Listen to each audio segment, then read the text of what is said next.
Yes okay. बहुत ध्यान से सुनिए, आपके पास में मैंने आपको 6 सवाल दिए थे और सारे के सारे सवालों को एक एक मिनट के अंदर कैसे आपको सोचना है वो सारी बातें इधर देखिए।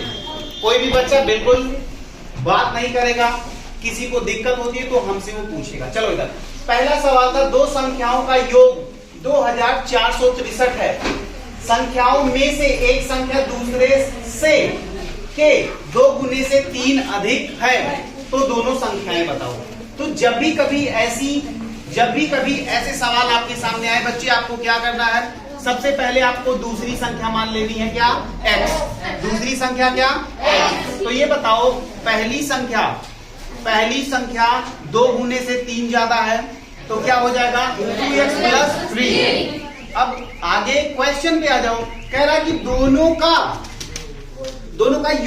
योग का मतलब x + 2x + 3 = कितना, 2463। अब देखो x और 2x कितना हो जाएगा बच्चे, 3x, और 3 को उधर भेजोगे तो कितना हो जाएगा, 2463 में से 3 घट जाएगा, आ जाएगा 2460। तो अगर 3x बराबर 2460 तो x बराबर क्या होगा बच्चे, 2460 को यहाँ पे 3 से गुणा है, यहाँ पे लाके भाग कर दोगे। हमेशा याद रखना, जब भी कभी आप पक्षांतर करते हो, समझ में आ रही बात, तो अगर इधर मल्टीप्लाई है तो इधर क्या हो जाता है, डिवाइड हो जाता है। इसीलिए आपने 3 से क्या कर दिया, डिवाइड, और यहाँ पे जैसे 3 से डिवाइड किया आपका आंसर कितना आ गया, 820। लेकिन ये 820 x की वैल्यू है, यानी दूसरी संख्या है। तो पहली संख्या 2 गुने से 3 ज्यादा, यानी कितना हो जाएगा, इसको 2 से गुणा करके 3 जोड़ोगे तो ये हो जाएगा 1643। क्या ये क्वेश्चन सबको समझ में आया? पक्का? इस क्वेश्चन को आप डाउनलोड कर लीजिएगा, मतलब कि उतार लीजिएगा। चलिए question number second, hello come on जल्दी से। एक छात्र को, ये अब तक का थोड़ा सा नया टाइप का क्वेश्चन है, इसलिए आप इसमें स्टार लगाओगे। हेलो, आप इस पे स्टार लगाओगे। भैया स्टार का क्या मतलब होता है? स्टार का मतलब होता है थोड़ा सा इंपॉर्टेंट क्वेश्चन, कि जब आप परीक्षा देने जा रहे होगे तो ये क्वेश्चन देख के जरूर जाइएगा कि ये क्वेश्चन कैसे लगता है। चलो कमान जल्दी से। एक छात्र को किसी संख्या को 34 से गुणा करना था, लेकिन वो 3 को 8 पढ़ लिया, और 84 से गुणा कर दिया। ले, हो गई मिस्टेक। लेकिन इससे उसका उत्तर सही उत्तर से 5600 अधिक आया, तो वह संख्या ज्ञात कीजिए। वह संख्या का मतलब जिस संख्या में उसने गुणा किया था। तो ऐसे क्वेश्चन को सोचने के लिए जब आप सोचना शुरू करते हो तो आप यही सोचोगे, यार चलो ठीक है, वो संख्या मान लो कुछ भी थी, मान लो संख्या क्या थी, x। क्या थी वो संख्या, x। अब x में 34 से गुणा करना था, तो चलो मान लिया कि 34 से हमने गुणा कर दिया, लेकिन ये किया नहीं उसने क्या किया, उसने 84 से गुणा कर दिया। तो आप एक काम करो, 34 से भी गुणा कर दो और 84 से भी गुणा कर दो। जैसे ही आप 34 से गुणा करोगे बच्चे, आपका आ जाएगा 34x, और 84 से गुणा करोगे तो कितना आएगा, 84x। यहाँ तक किसी को दिक्कत नहीं? ओके। अब ये कह रहा है कि जो नई संख्या आई है वो कितना ज्यादा है, इधर देखो, वो कितना ज्यादा है, 5600 ज्यादा है। इसका मतलब 84x में से 34x अगर घटा लिया जाए तो कितना आएगा, तो भैया 84 में से 34 घटाओगे आएगा 50x बराबर 5600, तो x बराबर कितना आ जाएगा, 112। बस यही आपका आंसर हो गया। यानी कि सुनो, ऐसे क्वेश्चन में ये भी हो सकता है कि आप वहां पे जाकर के भूल जा रहे हैं, आप क्या करें, तो तुम्हें बिल्कुल बेसिक्स याद रखने हैं। वो बेसिक्स क्या है, वो बेसिक्स ये है, वो जो कह रहा है आप वही करते जाओ। 34 से गुणा करने को कहा कर दो, 84 से गुणा करने को कहा कर दो। अब कह रहा दोनों का अंतर, तो भैया बड़े में से छोटे का ही तो अंतर होता है, तो बड़े में से छोटा घटा दो, जो आ रहा है वो लिख दो, उसके बाद x की वैल्यू। क्या कोई दिक्कत? तो कभी दिक्कत नहीं होगी। चलो अब की बार ये जो क्वेश्चन था, ये भी क्वेश्चन बच्चे अपने आप में बहुत ही प्यारा क्वेश्चन है, और नवोदय वाले बच्चों के लिए तो खास करके मैं तुम्हें एक ट्रिक भी बताऊंगा, कि ऐसे क्वेश्चंस को ऐसे चुटकी बजा के कैसे सॉल्व किया जाता है। वैसे तो लगाने का तरीका थोड़ा सा बड़ा हो जाता है, लेकिन इसको आप ऑप्शन देखकर भी टिक मार सकते हो। चलो इधर आओ।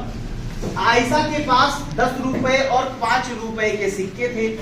उसके पास कुल सिक्कों की संख्या 25 थी और कुल रुपयों की संख्या 160। अब वो पूछ रहा है कि सिक्कों की संख्या बताओ।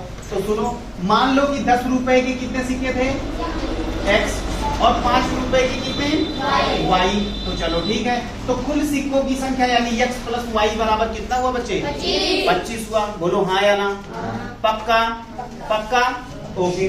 तो अब आ जाओ, दो इक्वेशन बनेगी आपके। पहला बना x प्लस y बराबर 25। अच्छा हमें ये बताओ, अगर 10 रुपए की x सिक्के हो तो कुल रुपया कितना हो जाएगा? 10x।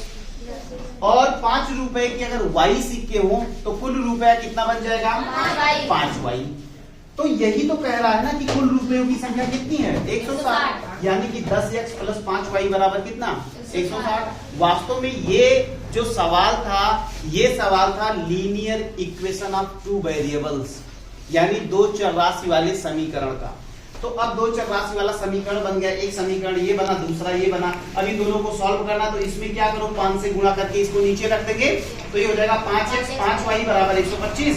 अब क्या करो, पहले दूसरे वाले में से इसको तीसरा मान लो, दूसरे वाले में से तीसरा घटा लो। जैसे ही घटाओगे यहाँ पे माइनस का साइन आएगा, यहाँ पे भी माइनस, यहाँ पे भी माइनस। ये दोनों खत्म हो जाएगा तुम्हारा। और 10 में से 5 गया 5x, 5x बराबर 35। तो x बराबर बच्चे 7। अब ये बताओ x का मतलब क्या है? 10 वाले सिक्कों की संख्या आ गई कितना? 7। तो ये बताओ 5 वाले सिक्कों की संख्या, टोटल सिक्के थे 25, तो 25 में से 7 घटा दोगे 18 आ जाएगा। अब देखो तुम इसको जुगाड़ से कैसे लगाओगे। जुगाड़ का मतलब ये होता है बच्चे कि जब आप एग्जाम में बैठे होगे तो आपके सामने 4 ऑप्शन दिए गए होंगे। अब चारों ऑप्शन में से 10 से गुणा कर लो और 5 से गुणा कर लो, दोनों को जोड़ दो। जिसमें जोड़ने पे 160 आ रहा है वही उत्तर सही मिलेगा। नहीं समझ में आई बात की नहीं? अरे भाई 10 से गुणा कर देना, 5 से गुणा कर देना, जो आ रहा है उनको जोड़ लेना। अगर जोड़ने के बाद 160 आ रहा है तो 100 की, अदरवाइज गलत, तो अगले ऑप्शन पे चले जाना। लेकिन ये लास्ट में, पहले तो आप ऐसे सॉल्व करिएगा। Okay clear? चलो अगली तरफ। एक मैदान में अंदर से 2 मीटर चौड़ी क्यारी बनानी थी। एक मैदान में अंदर से 2 मीटर चौड़ी क्यारी बनानी थी और क्यारी बनाने का खर्चा कितना है? 100 रुपए प्रति वर्ग मीटर। यदि मैदान की लंबाई 20 मीटर हो और चौड़ाई 10 मीटर हो तो क्यारी बनाने का खर्चा कितना आएगा? बहुत ही प्यारा क्वेश्चन है। सबसे पहले ये देखो, एक मैदान है ये बच्चे, ये मैदान कितना मीटर लंबा है? 20 मीटर लंबा, 10 मीटर चौड़ा। अंदर से जब आप 2 मीटर चौड़ी क्यारी बनाओगे बच्चे, तो अंदर ये क्यारी बन गई। बोलो हाँ या ना? अगर ये क्यारी बन गई तो अंदर वाले का जो ये आयत बन रहा है, 2 इधर से घटा 2 इधर से, तो ये हो गया 16। बोलो हाँ या ना? और ये इधर 2 घटा इधर 2 घटा, तो ये बन गया 6। अब बड़े वाले आयत में से छोटे वाला आयत अगर घटा ले, हेलो पीछे ध्यान दो, अगर बड़े वाले आयत में से छोटे वाला आयत अगर हम लोग घटा दे बच्चे, तो क्या बचेगा? क्यारी ही क्यारी तो बचेगी। तो 20 दाम्मा 200 और 16 छक्का 96। तो बड़े वाले का आया 200 और छोटे वाले का आया 96। दोनों घटा दिए तो कितना आएगा? 104। तो ये 104 आ गया। 104 वर्ग मीटर। अगर 1 वर्ग मीटर का खर्चा 100 रुपए बचे तो 100 का कितना आएगा? 10,400। बोलो हाँ या ना? पक्का? बोलो, कोई दिक्कत नहीं ना? तो ये हो गया आपका क्वेश्चन नंबर 4। चलो आ जाओ, अब हम लोग आ जाते हैं क्वेश्चन नंबर 5 फिर से। जैसे ही आप क्वेश्चन नंबर 5 को पढ़ते हो, एक वस्तु को 500 रुपए में बेचने पर हानि हुई। क्या हुआ? हानि। तो ये बताओ, अगर 500 रुपए में बेचने पर हानि हुई, पहले क्वेश्चन पढ़ो। यदि इस वस्तु को 700 रुपए में बेचा जाता तो दुकानदार को पहले से, मतलब पहले से जो हानि हुई है उसका 3 गुना क्या होता? लाभ। तो सुनो, मान लो क्रय मूल्य कितना है? x। अगर हानि हुई है 500 रुपए में बेचने पे, तो ये बताओ हानि कितना हुआ? x minus 500। क्लियर? चलो इधर आओ। अब बेचा गया कितने में? 700 में। तो 700 में जब बेचा जाएगा किसी भी वस्तु को तो लाभ हुआ। तो ये बताओ कि लाभ कितना होगा? 700 माइनस x। लेकिन अब जो लाभ हो रहा है वो लाभ हानि का कितना प्रतिशत है? अरे कितना गुना? 3। तो हानि कितनी हुई थी? x minus 500। तो इसका 3 गुना कर दो, इसके बराबर कर दो। तो 700 माइनस x बराबर x माइनस 500 का 3 गुना। इसको जब सॉल्व करोगे बच्चे तो x की वैल्यू कितनी आ जाएगी आपकी? 550। बहुत ही सिंपल क्वेश्चन था और ऐसे क्वेश्चन के आने की संभावना बढ़ जाती है, इसलिए इस पे भी आप स्टार लगा लीजिएगा। इसको भी बिना रिवाइज करके हमें जाना नहीं है। और ये question this is one of the good question, this is one of the good question. Good कैसे? ऐसे एक पहिया है, गोल गोल सा पहिया है, इस पहिए की परिधि कितना है? 15 मीटर। परिधि का मतलब समझते हो? परिधि का मतलब एक गोला, एक चक्कर, माने कि यहां से ऐसे ऐसे चलोगे चलोगे चलोगे फिर यहां पे आ जाओगे तो कितना हुआ? परिधि।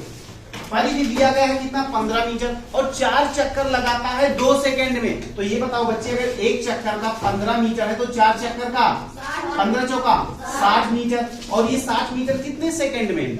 2 सेकंड में। तो ये बताओ, अगर दूरी 60 हो और समय 2 सेकंड हो तो चाल नहीं बता पाओगे। चाल बराबर दूरी बटा समय। दूरी कितना है? 60 और समय 2, तो आ गया 30 क्या मीटर पर सेकंड। इसका आ जाएगा 30 मीटर पर सेकंड। ध्यान देना, अभी को ध्यान से सुनो।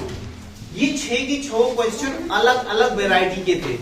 ये 6 क्वेश्चन अलग अलग वेराइटी के थे। अगर इन 6 क्वेश्चन को आप आज ही, हालांकि पहले भी इनको हम आपको सिखा चुके हैं, लेकिन इनको आप रिवीजन जब आप कर रहे हैं तो इनको भी आप रिवाइज कर डालिए, चाहे वो यूट्यूब वाले हो चाहे वो क्लासरूम वाले हो। ये बहुत ही मदद करने वाला है आपको। ओके बच्चे, तो चलो ठीक है, ये सारे क्वेश्चंस आप रिवाइज करिए। अगर आपको कोई क्वेश्चन नहीं आता है तो आप उसको भी पूछिए। ओके चलो।